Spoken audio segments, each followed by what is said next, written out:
Most people over 60 don't realize this, but some of the very medications keeping their blood pressure stable are silently pushing their kidneys toward decline, and there are no warning signs. No pain, no signal, nothing to tell you it's happening until a routine test changes everything. The question is, how long has it already been happening to you? If you're serious about taking better care of your health, make sure you subscribe. I share simple, practical advice designed especially for seniors. And feel free to leave a comment telling me where you're watching from. I appreciate every one of you. Let's get back to it. Every morning, without thinking, you do the same thing. You reach for that small pill. You swallow it with water. You move on with your day. No hesitation, no second thought. Because you've been doing it for years and it's working. Your blood pressure is under control. Your doctor is pleased. The numbers on the chart say everything is fine. And that's exactly what makes this conversation so important. Because fine and fully informed are not the same thing. I'm Dr. James Cross, and today I want to talk to you about something that rarely comes up during a standard 10-minute checkup. Not because your doctor doesn't care, but because modern medicine is designed to solve the problem directly in front of it.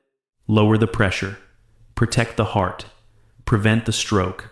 All of that is correct. All of that matters. But here's what doesn't get said often enough, especially to adults over 60. Every medication that helps one part of your body asks something of the rest of it.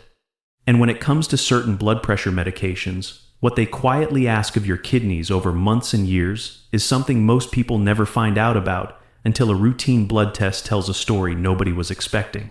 Here's what the research tells us. According to studies in nephrology literature, kidney filtration capacity begins declining gradually after the age of 40 at roughly 1% per year in healthy adults. By the time you're in your 60s or 70s, that decline is already in motion, quietly, and completely without symptoms. Now consider this. You're also taking one or possibly more blood pressure medications. Taken correctly, taken consistently, taken with complete trust. And yet, for reasons most people are never told, certain combinations of these medications can accelerate what was already quietly happening inside those kidneys. Not dramatically, not overnight, but slowly, accumulating, in a way that only shows up when enough function has already been lost. That's what today is about. I'm going to walk you through 3 categories of blood pressure medications that deserve a second look, not because they're dangerous on their own, and not because you should stop taking them, but because awareness is the only thing standing between you and a problem that has no early warning system. Your kidneys don't send pain signals when they're under strain. They adapt, they compensate, they do everything they can to keep up quietly, without complaint, until one day, quietly, they can't. And by then, the conversation has changed entirely. Let me ask you something honest. When you think about your health, really think about it, which organs come to mind first? Your heart? Probably. Maybe your lungs? Your brain? And that makes sense. Those are the organs that announce themselves. The heart pounds when you're anxious. The lungs tighten when you climb stairs too fast. The brain reminds you it exists every time a headache sets in. But your kidneys say nothing. And that silence, that complete, unbroken silence, is exactly what makes them the most vulnerable organ in this entire conversation. Here's what most people don't fully appreciate about what's happening inside their body right now, at this very moment. Your kidneys are filtering your entire blood supply, every drop of it, approximately every 30 minutes, 24 hours a day, 7 days a week, without rest, without complaint, without ever once asking for your attention. They regulate your fluid levels, they balance your electrolytes, they remove waste that, if left unchecked, would poison you within days. They even play a quiet role in controlling your blood pressure, which makes what I'm about to tell you particularly important. These aren't passive organs, they are precision instruments, and like any precision instrument, they have limits. Now here's the part that most people find genuinely surprising when they hear it for the first time. Chronic kidney disease, the kind that develops slowly over years, progresses without any noticeable symptoms in its earliest and most treatable stages. According to the National Kidney Foundation, approximately 90% of people with early-stage kidney disease don't know they have it. 90%. Not because they ignored warning signs, but because there were no warning signs to ignore. No pain, no visible changes, no dramatic moment that says, "Pay attention, something is wrong here." Just silence. The same silence your kidneys have always operated in. And this is what separates kidney health from almost every other health concern you'll encounter after 60. With most conditions, your body eventually signals distress. Something hurts, something changes, something pushes you toward a doctor's office. With kidney decline, especially the kind triggered by long-term medication use, the signal often comes late, after function has already been reduced, after the window for early intervention has quietly closed. There's a phrase I think about when I have this conversation. Silence is not the same as safety. Your kidneys can be under consistent compounding strain right now, today, and you would feel absolutely nothing different from any other Tuesday morning. That's not meant to frighten you. It's meant to reframe how you think about monitoring. Because here's the truth. The people who protect their kidney health aren't the ones who waited for symptoms. They're the ones who understood early enough that with this particular organ, by the time you feel it, you're already behind. So now you understand what your kidneys are actually doing. Every minute, every hour, every day, quietly filtering, quietly balancing, quietly keeping you alive in ways you never think about until something disrupts that quiet. And the first disruption I want to talk about comes from one of the most commonly prescribed medications for blood pressure in adults over 60, diuretics. You may know them by another name, water pills. And if you're currently taking one, you're in very large company. Diuretics are among the most widely prescribed blood pressure medications in the world, and for good reason. They work, they lower pressure effectively, they've been used safely for decades. But here's what the prescription label doesn't explain. When a diuretic enters your system, it sends a direct instruction to your kidneys. Release fluid, push it out, reduce the volume, and your kidneys comply because that's what they're designed to do. They increase urine output, fluid levels drop, and blood pressure follows. Simple, effective, logical. Except for one thing, most people over 60 are never told. Your kidneys don't just passively release that fluid. They work to do it. Every time a diuretic triggers that process, your kidneys are not resting, they are actively being driven to perform at an elevated level, pulling fluid from the blood and pushing it toward excretion. Now add this into the equation. A significant percentage of adults over 65 are already mildly to moderately dehydrated, not because they're careless, but because the thirst mechanism weakens with age. Research published in the European Journal of Clinical Nutrition has confirmed that older adults frequently underestimate their fluid needs and consume less water than their bodies actually require. So here is what's quietly happening for many seniors on diuretics. The medication is instructing the kidneys to release fluid that the body can't fully afford to lose, and the kidneys, obedient, efficient, silent, comply anyway. Think of it this way. Imagine a water pump designed to run continuously. It functions perfectly when the reservoir behind it is full. But slowly, without anyone noticing, the water level drops. Nobody refills it. And the pump keeps running, pulling harder, working faster, doing exactly what it was built to do. That pump doesn't stop. It doesn't send an alarm. It just wears down. That is what chronic, low-grade dehydration, combined with long-term diuretic use, can quietly do to kidney tissue over months and years. And here's the detail that makes this particularly relevant for the over 60 population specifically. As the kidneys age, their ability to concentrate urine and conserve water becomes less efficient. This means that an older kidney loses more fluid per cycle than a younger one would under the same medication dose. The margin for error gets smaller and the workload stays exactly the same. A review in the Journal of the American Geriatric Society noted that diuretic-related kidney stress is significantly underdiagnosed in older adults, largely because the early indicators, slight changes in creatinine levels, are rarely flagged unless someone is specifically looking for them. And most of the time, nobody is specifically looking. Not because of negligence, but because blood pressure is controlled, the medication appears to be working, and on the surface, everything looks fine. But fine on the surface and fine underneath are two entirely different things.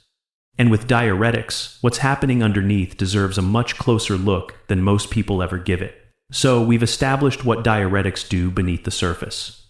The fluid drain, the hidden dehydration, The kidneys working harder than anyone realizes, silently, without complaint, exactly as we discussed. But now I want to shift to the second medication on this list. And this one operates through a completely different mechanism, which means it creates a completely different kind of risk. One that is arguably harder to detect, and in many cases, harder to reverse. We're talking about ACE inhibitors. If you're over 60 and managing blood pressure, there's a very real chance this medication is already part of your daily routine. ACE inhibitors are among the most prescribed cardiovascular medications in the world. They relax blood vessel walls, reduce strain on the heart, and lower pressure throughout the circulatory system. Again effective, again widely trusted, again prescribed for good reason.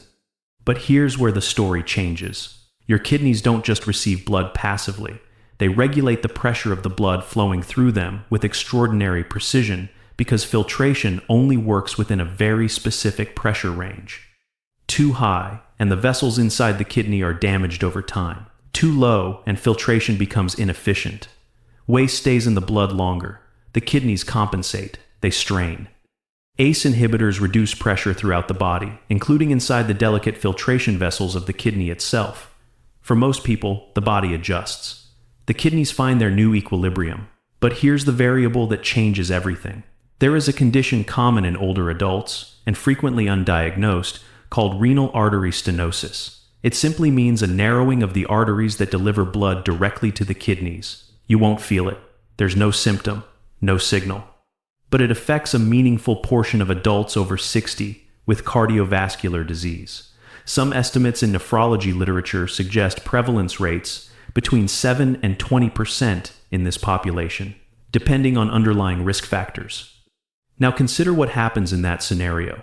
Blood flow to the kidney is already restricted due to arterial narrowing. Then an ACE inhibitor further reduces the pressure driving that flow. The kidney, already working with a compromised supply, now receives even less. A review published in the Journal of the American Geriatric Society found that in patients with undiagnosed renal artery stenosis, ACE inhibitor use could lead to measurable declines in kidney filtration within weeks to months of starting treatment. Not years, weeks to months. And because there are no symptoms in early decline, most people continue taking their medication correctly.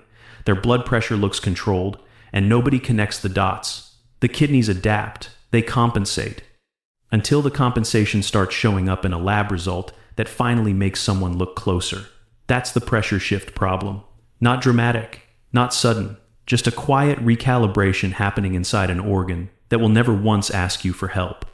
So far, we've talked about two medications, two separate mechanisms, two different ways that commonly prescribed blood pressure treatments can quietly place compounding strain on your kidneys over time. And if the story ended there, it would already be worth paying attention to. But it doesn't end there, because the third factor in this conversation isn't a blood pressure medication at all. It's something far more ordinary than that. Something sitting in medicine cabinets across the country right now. Something millions of older adults reach for without a second thought, because it's available without a prescription, it's been used for decades, and nobody ever suggested it could be part of a larger problem. Pain relievers. Specifically, a class of medications called NSAIDs, non-steroidal anti-inflammatory drugs, ibuprofen, naproxen. The kind of relief people reach for after a long day, an aching knee, a tension headache, or the general joint discomfort that becomes increasingly familiar after 60. And here's the critical point. Used occasionally, by a healthy younger adult, NSAIDs are generally manageable. The body handles them. The kidneys process them. Life continues. But that's not the situation we're describing here. We're describing an adult over 60, already on a diuretic, possibly on an ACE inhibitor, kidneys already navigating reduced filtration capacity, altered pressure balance, and the quiet dehydration that nobody flagged. And then on top of all of that, a routine dose of ibuprofen for a sore knee. Here's what that NSAID is doing inside the kidney at that moment. NSAIDs work by blocking certain chemical signals in the body, specifically prostaglandins. These chemicals serve many functions, including regulating inflammation. But inside the kidney, prostaglandins play a very specific and critical role. They help dilate the small blood vessels that supply the kidney's filtration units, maintaining adequate blood flow, even when the body is under stress. Block those prostaglandins and those vessels constrict. Blood flow into the kidney drops. And now, for the first time in this conversation, all three effects are present simultaneously. Fluid levels reduced by the diuretic. Internal filtration pressure altered by the ACE inhibitor. Blood flow into the kidney now restricted by the NSAID. Three separate mechanisms, three separate disruptions, all converging on the same organ at the same time. Research published in the British Medical Journal has identified this specific combination, diuretics, ACE inhibitors or similar agents, and NSAIDs, as a pattern associated with significantly elevated risk of acute kidney injury. Some researchers have informally referred to this pattern as the triple whammy effect in nephrology literature, and it's a term that reflects exactly how the compounding works. Not one blow. 3. Landing on the same target. And the reason this catches so many people off guard is simple. Nobody prescribed the ibuprofen. Nobody reviewed it against the other medications. Nobody considered it a clinical decision because it didn't require a prescription. It was just something for the pain. But inside the kidney, it was the third weight on a scale that was already tipping. A study in the American Journal of Kidney Diseases found that NSAID use in older adults with existing cardiovascular medication regimens was associated with a substantially higher rate of kidney function decline compared to those not using them. Substantially higher. From something most people don't even consider a medication in the clinical sense. That's the part of this story that changes how you think about everything sitting in your medicine cabinet, not just what was prescribed. So now you have all three pieces. A diuretic quietly draining fluid reserves the body can barely afford to lose. An ACE inhibitor shifting the delicate pressure balance that kidney filtration depends on. And an NSAID restricting the blood flow that keeps the entire system functional. Three separate medications, three separate mechanisms. And here is where the real story begins. Because the danger was never about any one of them. It was always about what happens when all three converge inside the same organ at the same time. Think about it this way. Imagine a bridge engineered to carry a specific load. One car crosses no problem. Two cars still within tolerance. But place three heavy vehicles on the same point simultaneously, and the calculation changes entirely. Not because any single vehicle was too heavy on its own, but because the structure beneath them was never designed to absorb all three at once. Your kidneys are that bridge. And right now, for a significant number of adults over 60, all three vehicles are crossing at the same time every single day, without anyone monitoring the weight. Here's what the science says about that. Research published in the British Medical Journal examined the combined use of diuretics, ACE inhibitors, or similar agents, and NSAIDs in older adult populations. The findings were striking. Patients using all three simultaneously faced a dramatically elevated risk of acute kidney injury compared to those using one or two of these medications. Not a marginal increase, a dramatic one. And acute kidney injury, even a single episode, doesn't always resolve cleanly. Studies in nephrology literature have shown that even one acute kidney injury event can accelerate the trajectory toward chronic kidney disease, permanently reducing the functional ceiling your kidneys can reach. One episode, lasting consequences. But here's what makes this combination effect particularly difficult to catch. Each medication was prescribed by someone with good intentions. Each decision made complete sense in isolation. The blood pressure needed managing, the fluid retention needed addressing, the pain needed relief. Nobody was wrong, but nobody was looking at the full picture either. This is what physicians sometimes call the problem of fragmented care, where multiple providers, multiple prescriptions, and multiple decisions exist in separate conversations that never quite meet in the same room. And in that gap between conversations, the kidneys carry the weight of everything that went uncoordinated, silently, consistently, without a single complaint. Until a creatinine level rises slightly on a routine lab panel. Until an eGFR number dips below a threshold that finally makes someone look closer. By that point, the combination effect has already been at work, sometimes for months, sometimes for years. This isn't about blame. It's about understanding that the most significant risks in medicine are rarely dramatic. They're quiet, they're cumulative. and they build in the spaces between what everyone assumed someone else was watching. Everything we've discussed so far has one thing in common: the diuretic quietly draining, the ACE inhibitor shifting pressure, the NSAID restricting blood flow, the combination effect building silently beneath the surface. All of it happens in the same dimension: time. And time, when it comes to kidney decline, is the variable that changes everything. Let me paint you a picture. A man in his early 70s, retired, active for his age, takes his medications every morning without fail, because that's the kind of person he is: responsible, consistent, doing everything his doctor asked of him. His blood pressure? Controlled. His energy levels? Reasonable. His daily life? Completely normal. Nothing hurts. Nothing feels different. No alarm has sounded, because no alarm exists for what's happening inside his kidneys at this stage. Then one afternoon, during a routine checkup, not an emergency, not a crisis, his physician reviews a standard metabolic panel, and there it is. A creatinine level slightly higher than his reading from 18 months ago.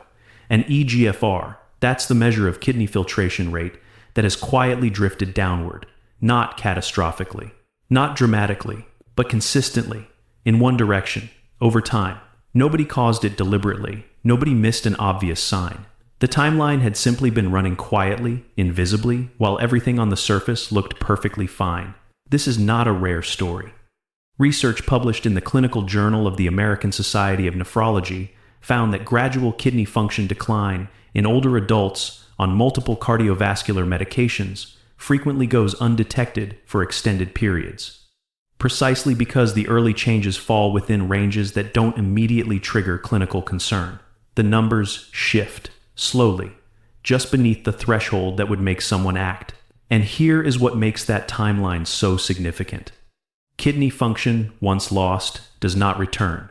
Unlike the liver, which holds remarkable regenerative capacity, kidney nephrons, the microscopic filtration units doing all the work, do not regrow.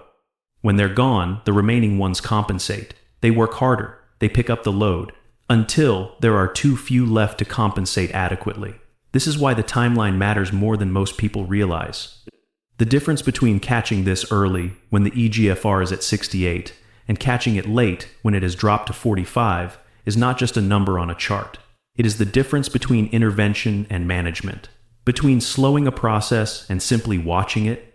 A study in nephrology dialysis transplantation confirmed that early detection of medication-related kidney stress before significant function loss occurs is associated with substantially better long-term outcomes. Substantially better.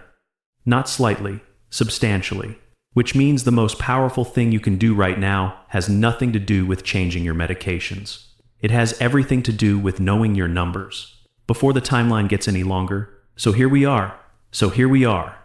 Everything you've heard today, the diuretics, the pressure shifts, the hidden risks most people carry unknowingly. For years, none of it was shared to frighten you into inaction. And now comes the part that actually matters. What do you do with this? Because everything we've discussed, the diuretics, the ACE inhibitors, the NSAIDs, the combination effect, the invisible timeline, none of it was shared to frighten you into inaction. None of it was designed to make you distrust your doctor or abandon your prescriptions. Quite the opposite. This was shared because informed patients get better outcomes. Full stop. That is not an opinion, it is one of the most consistently supported findings across decades of medical literature. So let's talk about what informed looks like from this point forward. The first and most immediate step is knowing your numbers. 2 specific values, that's all. Your creatinine level and your eGFR glomerular filtration rate. These are standard markers measured through a basic blood test, and together they tell the most accurate story available about how well your kidneys are currently functioning. If you haven't had these checked in the last 12 months, and you are over 60, managing blood pressure, and taking any of the medications discussed today, that conversation with your physician needs to happen soon. Not eventually, soon. The second step is complete medication transparency. Every over-the-counter medication, every supplement, every pain reliever taken occasionally for a sore back or an aching joint. All of it needs to be on the table during your next appointment, because as we've established, the most significant risks don't come from prescriptions alone. They come from the full picture that nobody has yet assembled in one room. The third step is hydration awareness, not obsession. Awareness. If you are on a diuretic, your fluid balance requires more conscious attention than the average person your age. Research consistently shows that older adults underestimate their hydration needs, and even mild chronic dehydration amplifies every risk we've discussed today. And the fourth step, perhaps the most important of all, is simply this. Ask the question. At your next appointment, look your physician in the eye and ask, "Given everything I'm taking, when did we last check my kidney function, and is it time to check again?" That one question, calm, informed, direct, is the difference between passive patient and active participant in your own health. Your kidneys have been working for you every single day of your life without asking for anything in return. This is your opportunity to finally return the favor. Not with fear, not with panic, with awareness, with action, with the kind of informed attention that changes outcomes before outcomes need to be changed. Thanks for watching all the way through. Staying informed is key to living a healthier, longer life. If you want more simple, practical health advice, make sure you subscribe and tap the next video on your screen. And before you go, leave a comment and rate this. From 1 to 10, your feedback helps me create better guidance for you.